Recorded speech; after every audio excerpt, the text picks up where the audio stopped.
So I'm sitting with three questions this morning with the strategic knowledge group. One is like, oh, where am I going to get you?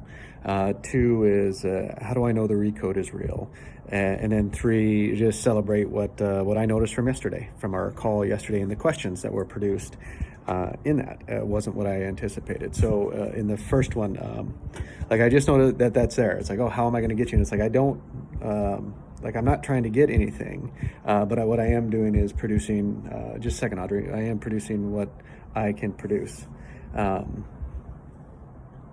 The second, so it's not there yet. I don't know. It's like I'm working to understand for myself what that is. And that's part of like the help that I'm working with you into, to know what that is. It feels there for me. The second one is, those were not questions I was expecting and anticipating. So I want to celebrate the difference in intentionally aligning to what you want, right? So that is like, we can choose it to be whatever we want. So it's like those questions, it's like, did those questions get to, and here's my just example that I have off the top of my head, Casey, because you stepped in and worked with me, no judger in here, right? This is just creating.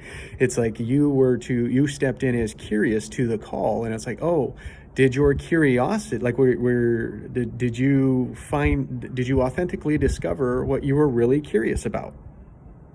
Or was there something else that did? I don't know. Like, I don't know. It's just like I just am celebrating that difference because it is like whatever you create it to be. And if we don't do it intentionally, then it's something else. And so that was that one. And then the other one was, how do I know the recode is real? And so in that is like, I have recorded this whole journey since it started. I didn't know why or what I was doing. But what I've noticed is along this journey, I've been intentionally planting seeds. And now it's time to water these seeds and helping others while putting myself out there. And so, like what I say with the recode is I've not documented everything, right? But I have specific documents that I've kept that were important that I can look back on to tell my story. And I only knew that when things would happen, like when results happen, would people really look to see like, oh, how to do that. And that is what we are developing, is how to do that, so that when people, like when those outcomes come, when they notice it, like when we notice Bill Gates, it's like he's got a huge accomplishments, huge behind him, but it was his network that moved with him. And that is what it is when someone introduces them, it's like, oh, where are we at in the journey? It's like, this is how to include. And all that is around like how to live a good life. Now that's too far, probably way out there, but in this is lining it up. So I have like, here's some real quick examples. That right after a recode, my allergies were gone and I stopped biting my fingernails for 43 years. And not only did I stop biting my nails, but then what I started to notice is that when I would gnaw my nails down, so would my daughter. And my daughter now has painted fingernails because that was the deal that she had with her mom when she would stop biting her fingernails. I did, like, that wasn't something I asked for, right? And my allergies, when I went back to Montana, I make sure that I buy Claritin Ready tabs or something like that every day because I need to take one every day. I went up there, I had one, I took one the first day, and I was like, did I really need to take one? And I didn't take one. I didn't take one the rest of the trip. Yeah, we can find excuses all around why or why not. And I could be like, well, no, that I know that. And that I know that it goes through my family, like down to my genes, to my daughter, because 2/3 of them go to my daughter, is that when I notice the pattern, like only one point doesn't mean anything, right? But when I growing mine out, we would acknowledge it. And then when I bit them off twice, she did too. And we both acknowledged it. And it was like, oh, so there was 2 points there. And so it's like, oh, it's like, maybe it is, maybe it isn't. I don't care. Like, that doesn't matter. But to just notice is like, oh, what if it is? That is pretty cool. Those were the two. And then I have right away after the first one, and I've got it documented, like what it went through. I had 10 days that I went through an extreme experiment of unleashing my authentic self. And that was quite intensive that I documented. Then I had to lay off to be like, okay, now, like, what am I going to do with this? I don't know. And so I have assets of like these videos and things that I have kept to myself as I've gone through this practice as I became a believer. And that is what I'm working with now, is like, okay, I have these things. It's like, I think people need to hear my story. I need to get my story out, and I'm scared to death to do that. And this is like bringing help in to help us do that together, because what I think about it is like, how would we create this so that we be it to see it? And it's like, oh, what I'm creating is the world that I want to live in. And what that is like, you could, like, an old thinking would be like, oh, that's selfish for you. And it's like, yeah, well, it includes everyone else's living their good life to their standard, to what they say. And so in that is like, the best way for me to surrender is to be like, I'm going to live my authentic self, and I'm going to let others the space to live their authentic self. And that is on the choice map, where I either choose to be a learner and learn someone else's story, or be a judger of someone else's story, to be a judger of my stories, and to be a judger of the world. That the world is not good enough, that they are the problem, that it's out there, that I am not responsible, I can blame someone else. All of these things, right, that we look to avoid and get away from, is a judger path, is meaning judgmental of others and what they're doing. And it's like, that is our world today. And so like, it's our dissatisfaction is what we continue to create. And I say no more of that. It's like, I'm going to choose to live my authentic self. And as I create my authentic self, I'm going to create and include those around me that I want to be part of my good life, and in their way. And what I mean by their way is like, I hold them to the highest, greatest potential, and like, together we can create even more. It's like, I like know my limit with that, and it's like, let's just make it bigger. So the recode, back to like recode has gotten so much of, here I have to go, like, was early on, it was so easy for me to fall out and back into my old rut. And I would say like really, 3 months into it, is really where I'm sitting, like, I'm waking up after a good night's sleep. And it's like, my first thing is like, what can I grow today? Like, I'm in such a, like, it's so much more in alignment, not 100%. Like, where, like, a couple of weeks ago, I was like probably 5% there. And now that I'm working on my daily lenses, man, that's bumped up to like 60-70%. Like, I would say like, oh, like in a good structure, like in a creative structure, a creative orientation throughout the day, yet still getting bumped back, right? Still getting into my roots, but noticing in the moment now, like, where to be and what to choose about them. And this is just me practicing that. And so that recode, guys, so much, that's what's my frustration about when we approach this scared self. What I'm learning with the recode is like, we don't have to worry about the scared self in the past. We just know that it's been there for a reason. We know, and we use it to know what's in the way, because then our superconscious can say, oh, I see the stories that are not aligned with what we're going for. Let's align them up. Boom. And really what it is just they had it there for a reason, and it was a moment to protect us, but no longer is it serving us for what we're going after. It's more in the way. So it's like, oh, let's bring all of this resistance together and go that way. And so if you think of it, if we're being like therapy, that doesn't work. That's what they're doing today. And today is like, no, look, you're not the problem. You're not broke. You're not fixed. You're a miracle because you were alive. And because of that, like, that's stepping into that creative orientation to be like, oh my God, yes, we can create this. And it's like, yes, we can create, but we have to go at it.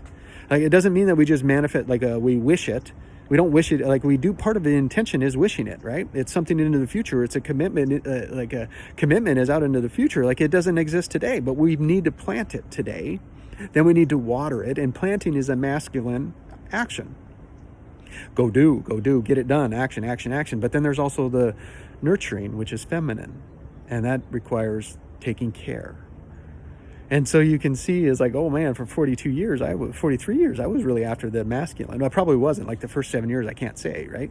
But it was like, oh, look at me, because that is what the world told me to do. And I still noted, like, that was the big one these last 2 weeks. The big anchor I relieved with the SKG group was rush, get it done. And it has to look this way, man. Just, oh man, that was big. And so now I'm working in, like, now I see a Saturday night clip. It's called 2019 with a psychic. And it's like, they were predicting like what COVID, like 2020 would look like, and the stories are like ridiculous. Like in 2019, you'd be like, yeah, I had that story too. No way would that ever be possible. And it's like, what a great introduction to this recode.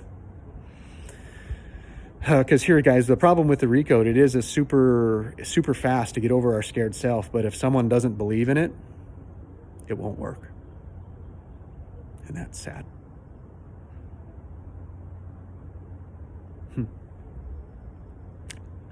And the world that I want to live in requires not everyone, but just enough tipping point that everybody sees that is a much better world than what we have today.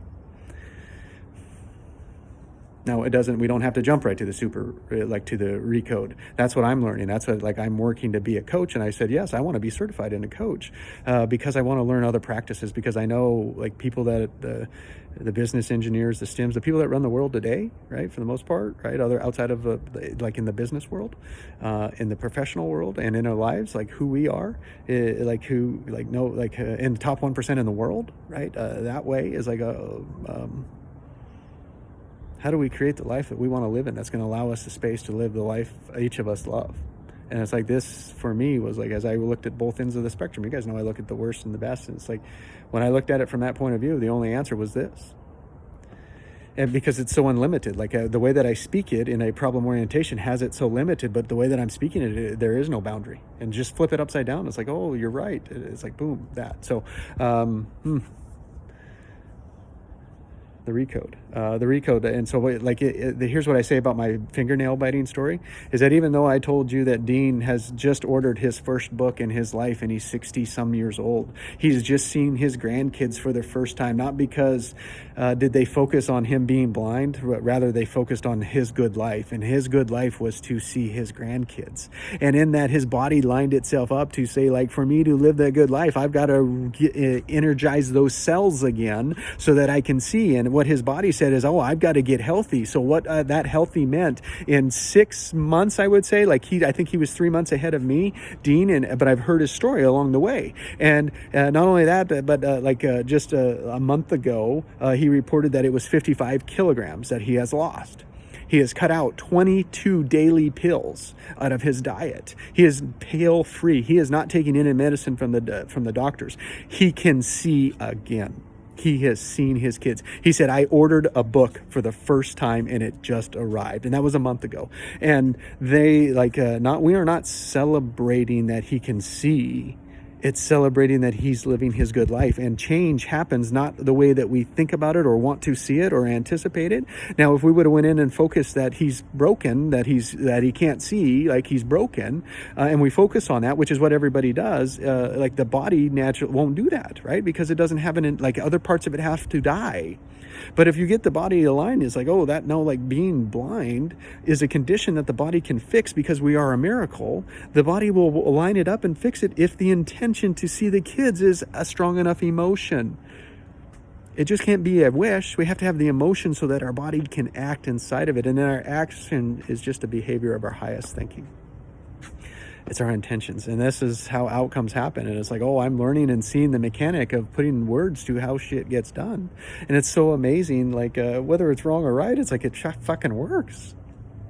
And so the recode is a place to go fast. And what I'm learning is there's 14, 15 different methods that don't require the recode that help when we work in a super conscious, when I work, if I learn to work in a super conscious side of things to do the recode, so much more information is available and so much more help in the situation. Now, I'm learning to do it so that I can relate it to others, right? So I can help. And I don't know why yet, but it's just that is the direction for me. And that includes being help around that. And so how do I know the recode is real? Those are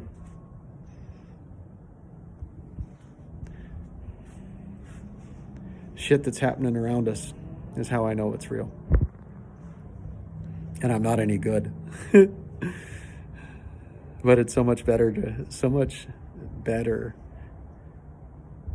this way, and then it's so much better together. Yeah. Thanks, guys.